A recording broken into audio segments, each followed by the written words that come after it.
Warahmatullahi wabarakatuh. Bertemu kembali kita dalam membahas isu-isu sosial ekonomi kekinian dan pada kesempatan kali ini eh, kita akan mencoba menelaah tentang defisit anggaran ya dan apa arti defisit anggaran yang semakin membesar bagi kita masyarakat pada umumnya. Jadi kalau kita perhatikan bahwa ketika eh, Menteri Keuangan ya, Bu Sri Mulyani pada rapat dengan Badan Anggaran 1 Juli 2025 yang lalu, beliau menyatakan bahwa ini beritanya salah satu ada di tempo.co ya yang berjudul program-program nasional yang menjadi pengeluaran sebabkan defisit anggaran APBN. Eh, Bu Sri Mulyani mengatakan bahwa APBN kita, ya defisit anggaran itu akan menjadi lebih besar. Yang semula direncanakan itu hanya 616 triliun atau 2,53% dari PDB Indonesia.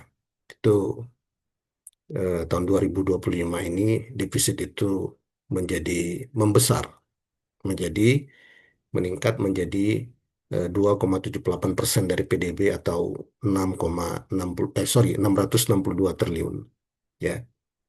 Nah, dengan membesarnya defisit anggaran ini pada saat rapat dengan Badan Anggaran DPR RI tersebut, pemerintah meminta agar diizinkan menggunakan silsa anggaran lebih atau SAL sebesar 85,6 triliun ya agar tidak semua dari defisit anggaran itu harus dibiayai dengan penerbitan surat utang ya. Nah, salah satu penyebab dari defisit anggaran yang membesar itu ternyata adalah eh, program-program strategis pemerintah ya yang saya soroti pada kesempatan ini antara lain adalah eh, makan bergizi gratis.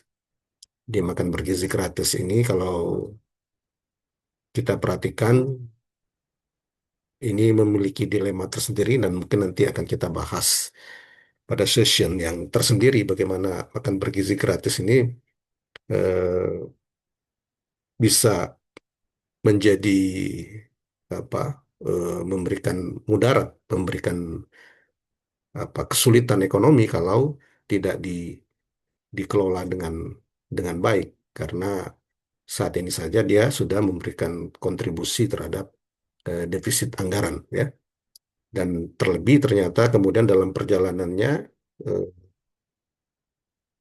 pemerintah meningkatkan anggarannya kalau kita lihat ya ini eh, makan bergizi gratis itu dari apa awalnya 71 triliun, kemudian dinaikkan 100 triliun, 171 triliun, padahal apa realisasinya pada semester 1 tahun 2025 ini baru baru sekitar 5 triliun atau 7,1% dari 71 triliun. Bayangkan kalau anggaran itu dinaikkan menjadi 171 triliun, bahkan ada permintaan lagi, meningkat lagi tahun 2026 dengan jumlah yang lebih besar, ya.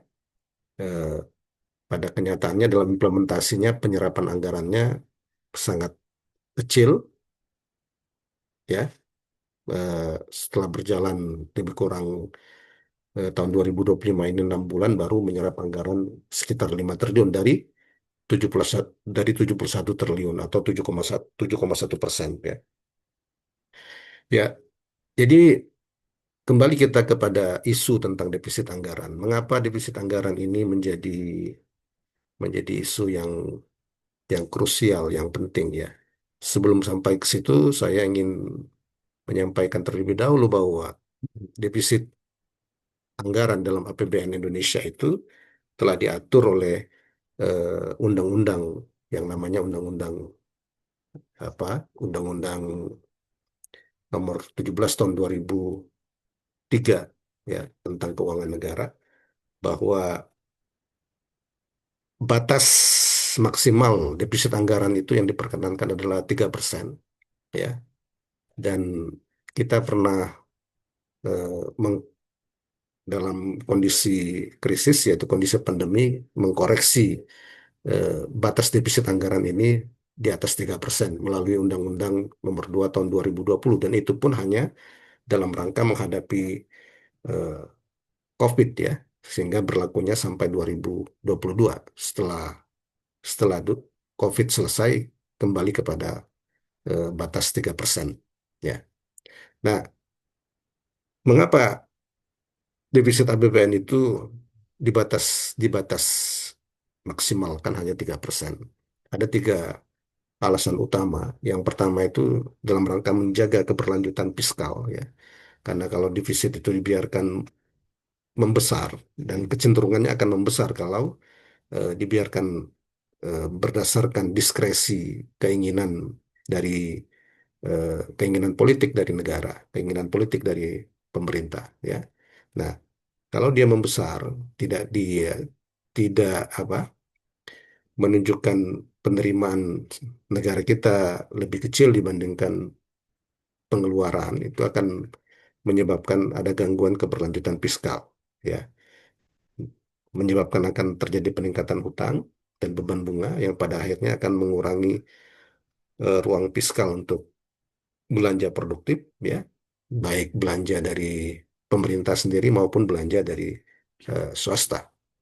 Yang kedua, dalam rangka menjaga kepercayaan investor dan lembaga pemerintah. Jadi angka defisit itu memberi sinyal kepada kepada eh, investor baik domestik atau global tentang kesehatan fiskal kita, keberhati-hatian pemerintah dalam mengelola anggaran. Nah, kalau sinyal yang diberikan itu adalah sinyal bahwa ada kesembronoan, ada ketidakhati-hatian, maka akan menyebabkan para investor hilang kepercayaan dan mereka bisa eh, menarik ya dananya dari Indonesia atau terjadi capital outflow, dan itu akan merugikan eh, apa investasi dan kekuatan Indonesia untuk menciptakan pertumbuhan ekonomi. Dan alasan yang ketiga itu adalah mendukung target jangka panjang ya, karena eh, fiskal yang sehat itu akan membantu eh, aktivitas perekonomian yang dilakukan oleh negara dalam jangka panjang ya. Nah, ini tujuan tujuan utama mengapa kemudian defisit anggaran di dalam APBN itu oleh undang-undang tentang keuangan negara itu hanya diperkenankan maksimal sebesar 3%. Nah, kita lanjutkan ya. Jadi berbicara tentang defisit anggaran, sebenarnya ada dua, dua mazhab ya yang menilai keberadaan defisit anggaran ini, yang bahkan satu mazhab dengan mazhab lain itu saling saling berbeda pandangan, bahkan pandangannya itu bisa 180 derajat ya. Jadi ada dua mazhab besar. Yang pertama itu adalah Keynesianisme, yaitu Keynes dan para pengikutnya. Yang kedua adalah mazhab eh, liberalisme ya. Nah, Keynes atau Keynesianisme, mazhab berpikir ekonomi makro yang dianut oleh Keynes dan para pengikutnya, ini menjustifikasi atau membenarkan secara ilmiah pentingnya eh, defisit anggaran, ya, karena defisit anggaran itu di mana belanja negara lebih besar dibandingkan pemerintahan itu menunjukkan pemerintah yang aktif di dalam mengintervensi ekonomi. Dan tentu pandangan mazhab Keynes, kondisi yang sedemikian itu dibenarkan ketika dalam kondisi eh, terjadi penurunan permintaan agregat, ya.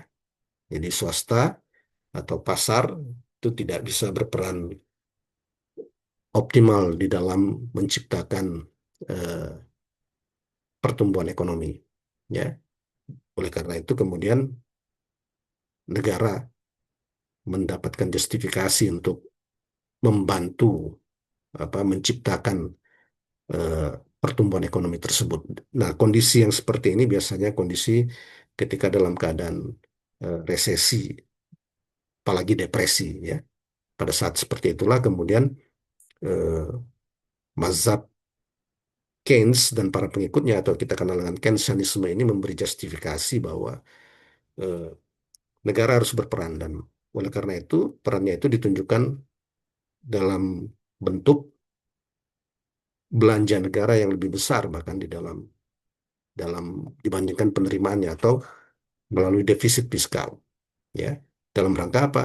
Dalam rangka untuk meningkatkan belanja publik, ya, membangun infrastruktur kesehatan, pendidikan, itu adalah eh, barang-barang publik itu sendiri bermanfaat bagi masyarakat, kemudian juga dari kehadiran barang-barang publik itu kemudian bisa menciptakan lapangan kerja dan mendorong, ya, eh, konsumsi dan aktivitas ekonomi lainnya. Nah, ini pandangan Keynes. Jadi Keynes dan pengikutnya atau kita kenal dengan Keynesianisme ini memberi justifikasi bahwa negara itu memang harus harus terlibat di dalam perekonomian dan toolsnya itu adalah melalui defisit fiskal, ya, karena dengan defisit fiskal itulah negara bisa melakukan stimulus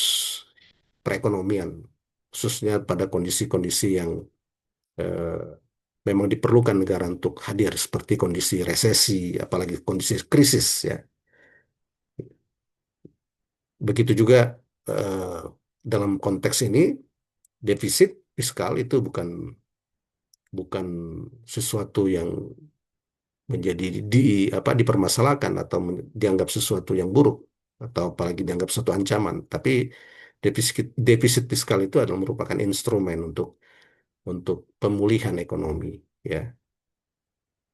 Dan pada saat pandangan Keynesian ini atau Keynesianisme ini diimplementasikan, maka eh, dalam meningkatkan penerimaan negara melalui pajak juga diterapkan yang dinamakannya sebagai pajak progresif, ya. Jadi semakin semakin tinggi aset seseorang warga negara wajib pajak, semakin kaya seorang wajib pajak, semakin besar asetnya maka akan semakin besar pula pajak yang dikenakan kepada yang bersangkutan atau dikenal dengan nama pajak progresif. Nah, berbeda dengan pandangan Keynesian, pandangan penganut pasar bebas, ya, atau neoliberalisme ini menginginkan sebenarnya filosofinya menginginkan negara itu tidak tidak berperan aktif sebagai pelaku di dalam perekonomian. Negara cukup menjadi menjadi apa semacam semacam penjaga, ya, tapi bukan bukan sebagai pelaku, sebagai wasit, ya. Karena dalam pandangan kaum penganut eh, pro pasar, ya, liberalisme atau neoliberalisme, Pasar itu adalah mekanisme terbaik untuk mengalokasikan sumber daya. Dan intervensi pemerintah itu harus seminimal mungkin. Dan defisit fiskal itu dipandang sebagai sesuatu yang negatif. Karena apa? Dia menimbulkan distorsi pasar. Ya, kalau pemerintah terlalu banyak aktif di dalam perekonomian itu malah akan menyebabkan eh, swasta akan tersingkir. Padahal kontribusi pertumbuhan ekonomi yang paling penting itu adalah harusnya berasal dari pelaku ekonomi, bukan dari negara, dari swasta. Juga penciptaan pertumbuhan ekonomi, penciptaan lapangan kerja itu dari sektor bisnis, sektor private, sektor swasta, bukan utamanya dari negara. Kalau negara banyak terlibat di dalam perekonomian itu akan menyebabkan tergusurnya pelaku-pelaku ekonomi yang seharusnya berperan di pasar, ya, digantikan oleh peran negara. Dan biasanya peran negara itu di dalam pasar itu kecenderungannya adalah eh, apa, menimbulkan yang dinamakan dengan government failure, ya, karena negara secara fitrahnya memang bukan bukan menjadi pelaku pasar, ya. Fitrahnya negara itu adalah eh, state atau negara itu berposisi menurut pandangan penganut pasar bebas ini adalah hanya sebagai wasit, ya. Dia tidak boleh sebagai pelaku di kehidupan ekonomi. Dia berperan sebagai wasit, ya. Jadi mereka menginginkan tanggung jawab ekonomi itu adalah pada perusahaan dan individual, bukan pada negara untuk memajukan perekonomian. Jadi kebebasan pasar, ya, itu menjadi jalan atau tools utama agar eh, bisa terciptanya pertumbuhan ekonomi yang berkelanjutan, ya. Nah, oleh karena itu implikasi kebijakan fiskal dari paradigma neoliber apa pasar bebas seperti ini adalah kecenderungannya adalah eh, tidak tidak pro kepada defisit fiskal, ya. Kemudian fokusnya itu pada eh, pengetatan anggaran dan pengurangan subsidi. Itu dalam rangka untuk meminimalisasi peran pemerintah di dalam perekonomian. Nah, dua pandangan yang berbeda ini, satu mendukung defisit fiskal, satu tidak mendukung defisit fiskal, ya, dalam eh, ekonomi makro. Tetapi kalau kita lihat dua-duanya itu punya titik temu yang sama bahwa yang pro di defisit fiskal itu menginginkan peran negara itu adalah peran yang efektif, ya, bukan sekedar terlibat di dalam perekonomian dengan apa eh, menghadirkan atau memberi barang-barang publik seperti tadi kesehatan, infrastruktur, ya, bukan hanya sekedar itu, tapi bagaimana kebijakan negara itu efektif dan efisien. Jadi ketika membangun atau menciptakan barang publik yang dibangun atau diciptakan oleh negara itu, yang dihadirkan oleh negara itu, ya benar-benar barang publik yang efektif, yang kemudian barang publik tersebut bisa bisa mengakselerasi pertumbuhan ekonomi, ya, bisa menyerap lapangan pekerjaan, ya, dan bisa kemudian eh, mengkreat pertumbuhan ekonomi, ya. Nah, peran tersebut meniscayakan negara yang negara yang efisien, negara yang apa, yang profesional, ya, negara yang efektif.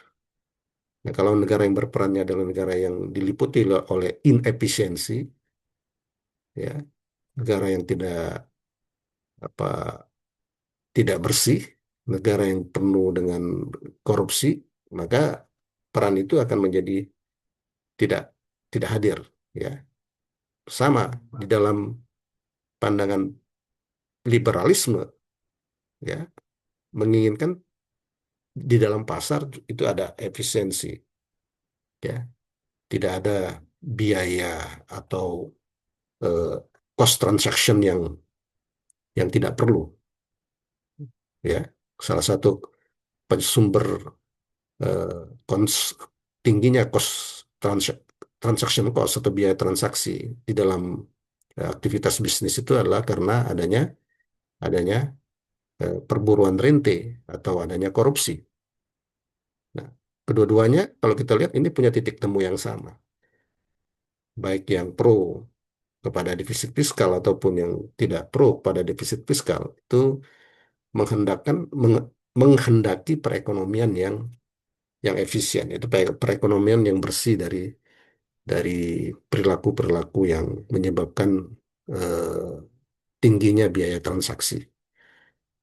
Dan sumber tingginya biaya transaksi di dalam perekonomian itu adalah sumber pentingnya itu adalah sumber penting dari inefisiensi, tingginya biaya transaksi, ya, itu tidak lain adalah eh, korupsi. Nah, kedua mazhab ini sebenarnya mempunyai titik temu yang sama, ya.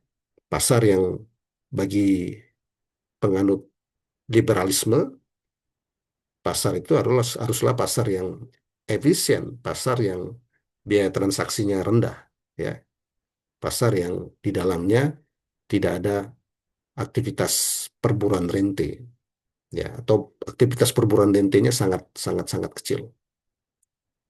Kalau kita pakai yang bahasa sosial yang lebih lebih kuat, ya, pasar yang bersih dari korupsi. Nah, begitu juga mazhab Ken, Keynesianisme, mereka pro kepada peran pemerintah dalam perekonomian makro, mereka menjustifikasi adanya defisit fiskal, tetapi sama, mereka juga menginginkan peran pemerintah itu efektif, ya, dan peran yang efektif itu hanya akan lahir kalau eh, pemerintah itu juga adalah pemerintah yang eh,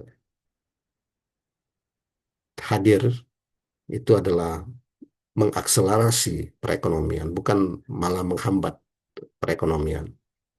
Ya, perilaku-perilaku korupsi dimanapun itu menghambat aktivitas perekonomian. Jadi kedua-duanya mempunyai titik temu yang sama.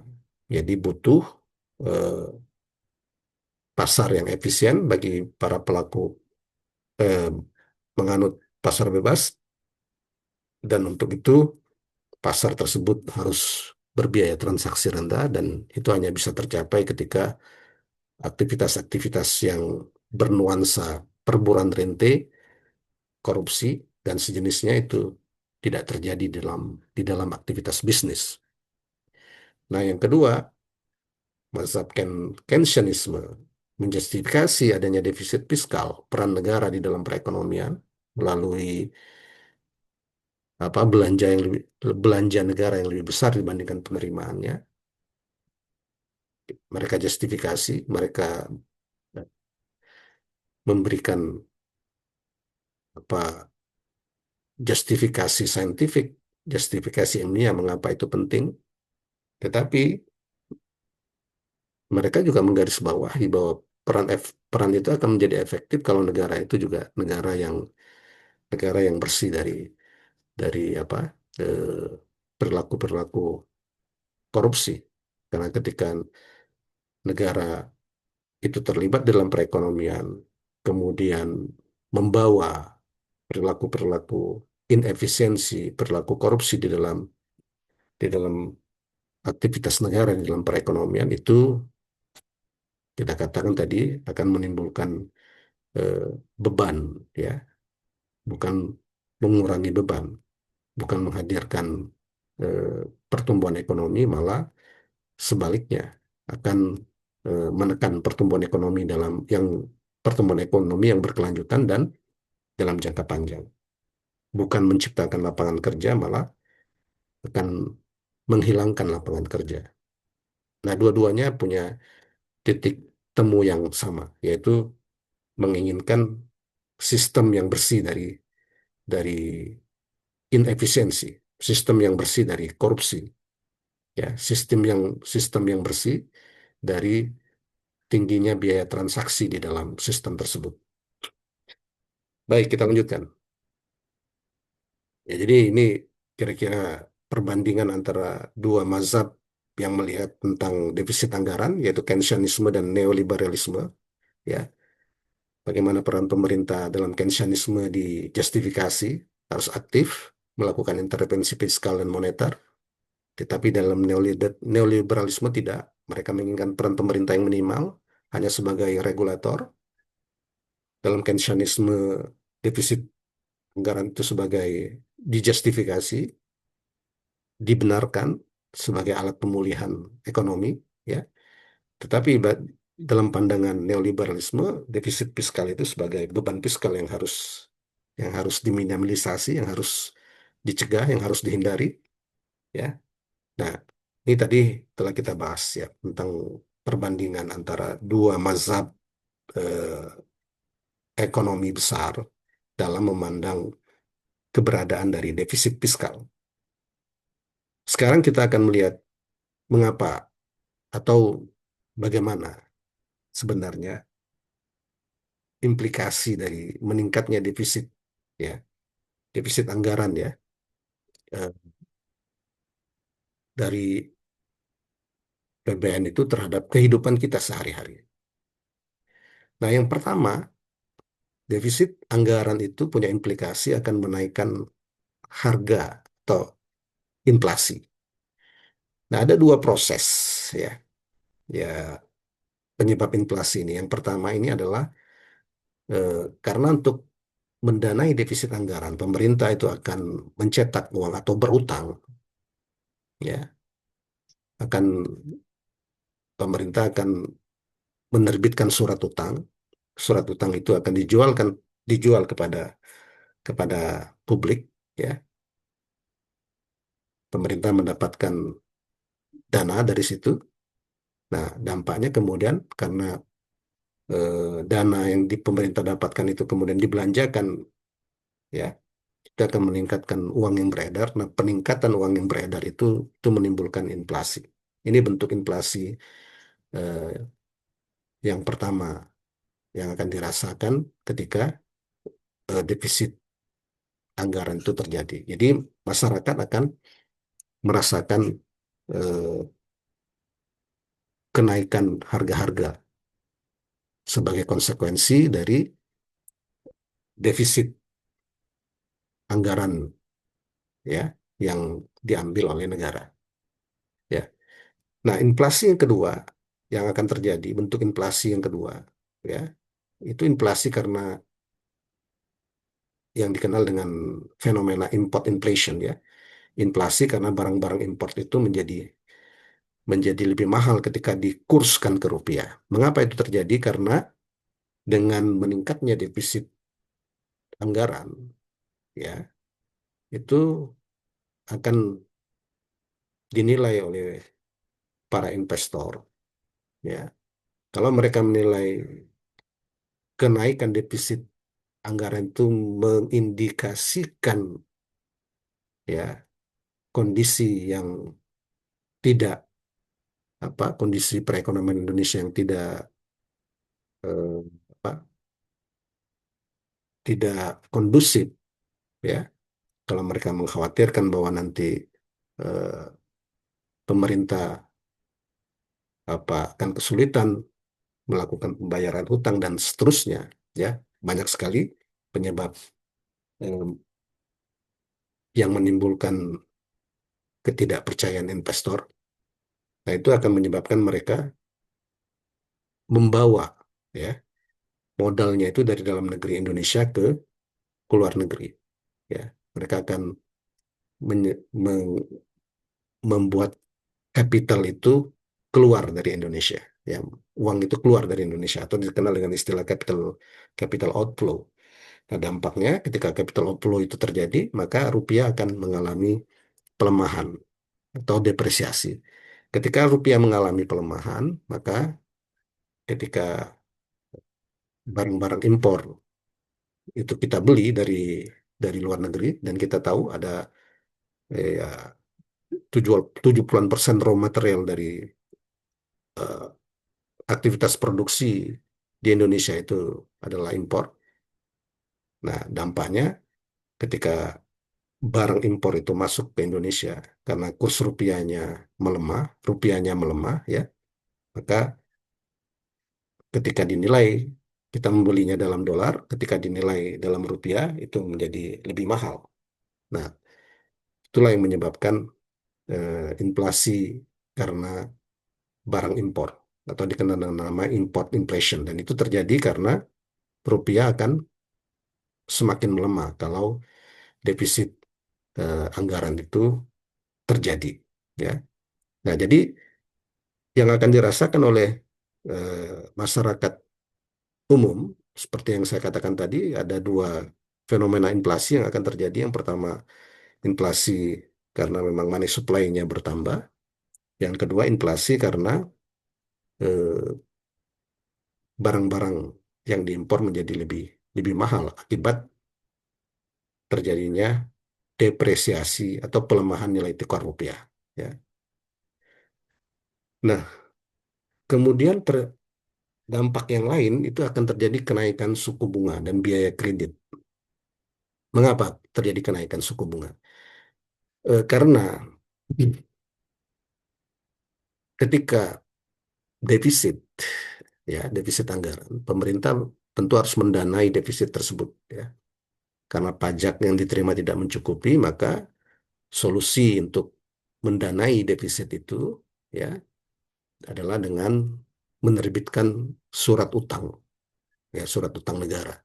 Nah, surat utang negara itulah yang kemudian apa dijual ke publik, ke masyarakat, ke investor, ya.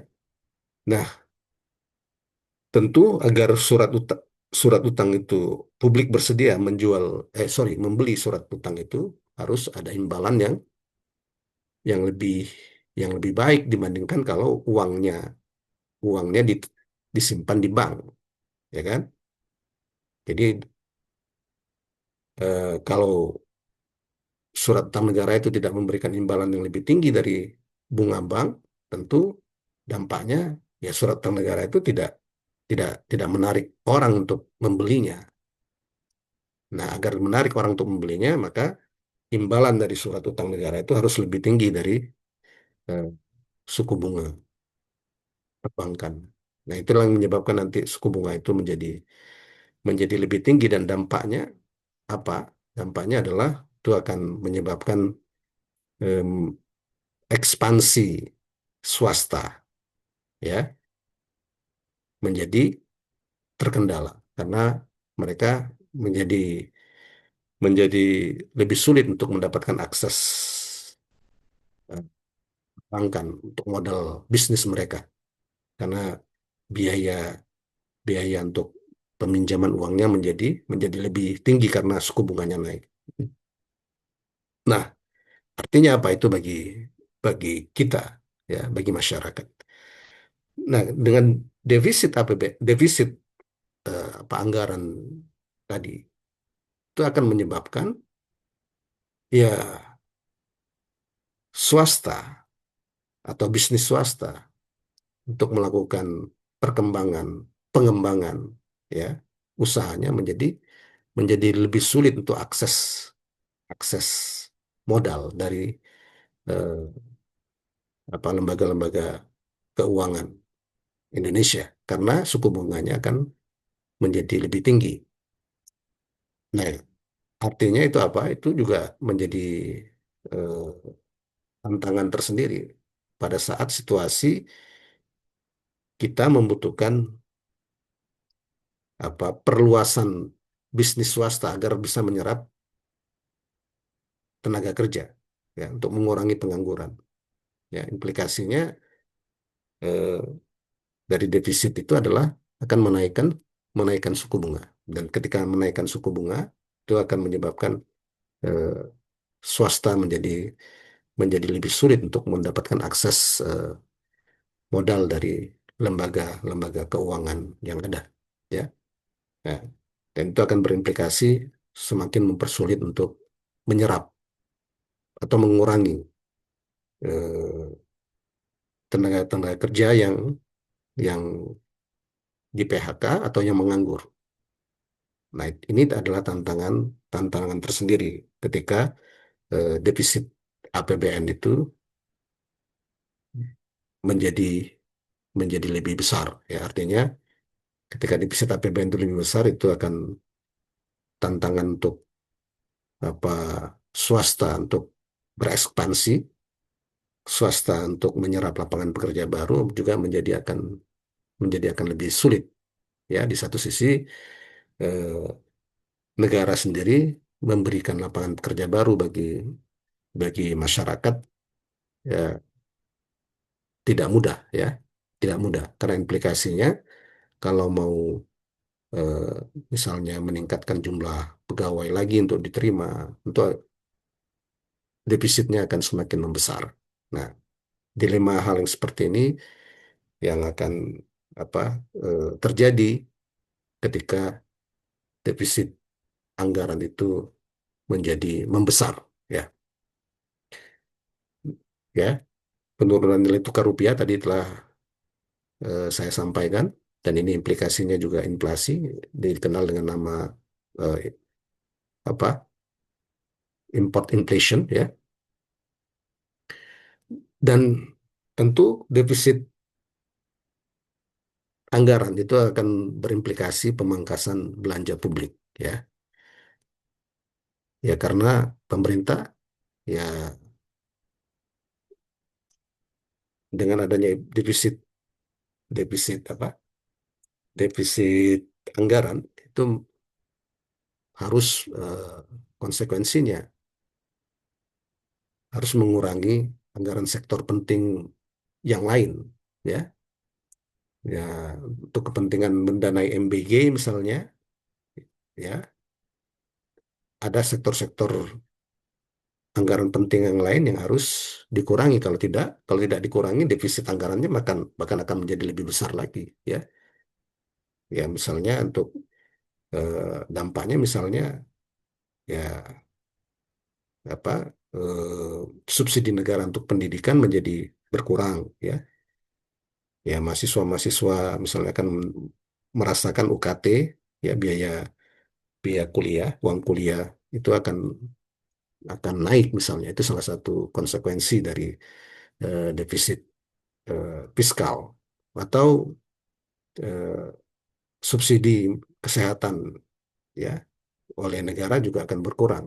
Misalnya BPJS mengurangi item-item yang bisa penyakit yang didanai oleh BPJS. Begitu juga infrastruktur, ya, akan menjadi berkurang. Misalnya ada jalan-jalan, ya, desa atau jalan-jalan kabupaten, jalan-jalan provinsi yang kemudian harus apa di stop pembangunannya, atau jembatan yang harus ditunda pembangunannya, ya.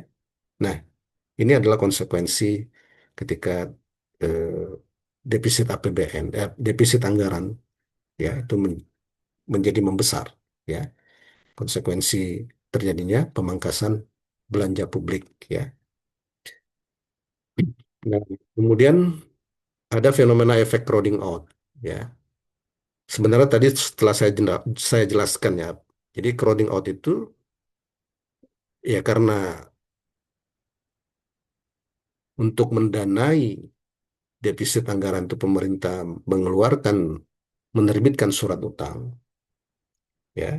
Dengan surat utang itu kemudian dijual ke publik, dan publik baru bersedia membeli surat utang itu apabila imbalan dari surat utang itu lebih tinggi dibandingkan kalau dana publik itu disimpan di bank. Artinya surat utang itu, ya, harus dengan interest atau bunga yang lebih tinggi dibandingkan bunga bank, imbalan yang lebih tinggi dari bunga bank. Nah, inilah yang kemudian menyebabkan eh, ketika swasta membutuhkan dana, menjadi untuk ekspansi usahanya menjadi terbatas dari lembaga-lembaga finansial, ya. Karena tadi uang yang dimiliki oleh masyarakat itu tidak disimpan di lembaga-lembaga keuangan, tapi dibelikan surat utang, sehingga jumlah apa dana yang bisa diakses oleh swasta itu menjadi berkurang. Itu yang namanya crowding out. Jadi ketika meningkatkan peran negara dalam perekonomian melalui defisit fiskal, itu konsekuensinya menggeser atau menghilangkan sebagian peran swasta di dalam perekonomian. Itu apa istilahnya crowding out, ya, mendesak atau menyingkirkan sebagian peran swasta di dalam perekonomian. Akibat kita meningkatkan defisit defisit fiskal, ya, atau fenomena crowding out. Nah, kembali kalau efek crowding out ini terjadi, ya itu juga akan semakin menyulitkan untuk eh, menghilangkan atau menekan angka pengangguran, ya, ya akan semakin sulit bagi kita untuk menciptakan lapangan pekerjaan di perekonomian, karena ya tadi swasta, ya, untuk melakukan eh, ekspansi bisnisnya menjadi terhambat, ya, karena anggaran yang tersedia untuk mereka menjadi berkurang, ya, anggaran yang bisa mereka akses di lembaga-lembaga keuangan yang ada. Nah, ini yang saya sampaikan ini merupakan implikasi yang dirasakan, yang akan dirasakan oleh publik ketika defisit fiskal itu eh, terjadi.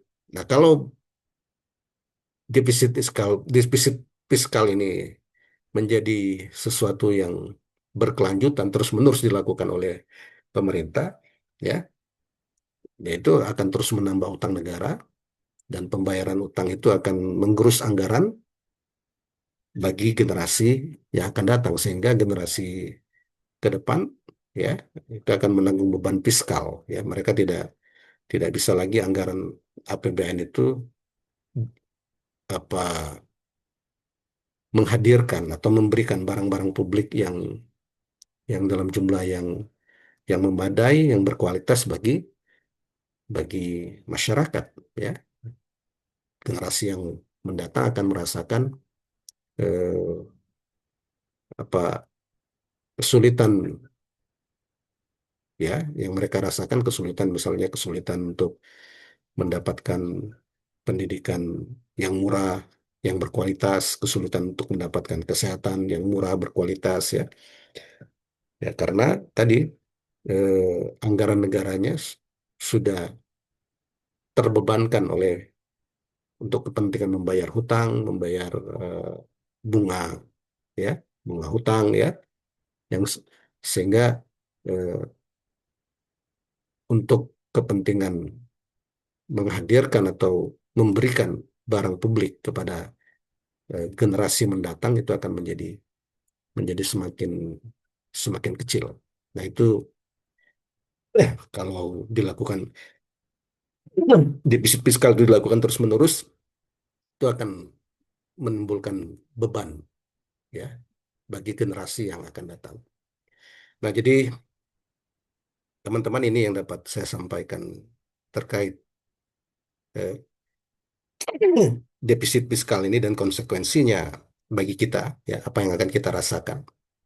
Dan pada kesempatan lain kita mungkin akan berbicara berkaitan defisit fiskal ini dengan program-program strategis pemerintah, khususnya makan bergizi gratis, ya. Bagaimana makan bergizi gratis itu agar tidak menimbulkan eh, mudarat terkait fiskal, ya, ke- atau beban fiskal bagi negara. Demikian sementara yang ingin saya sampaikan. Sampai ketemu lagi pada topik yang lain.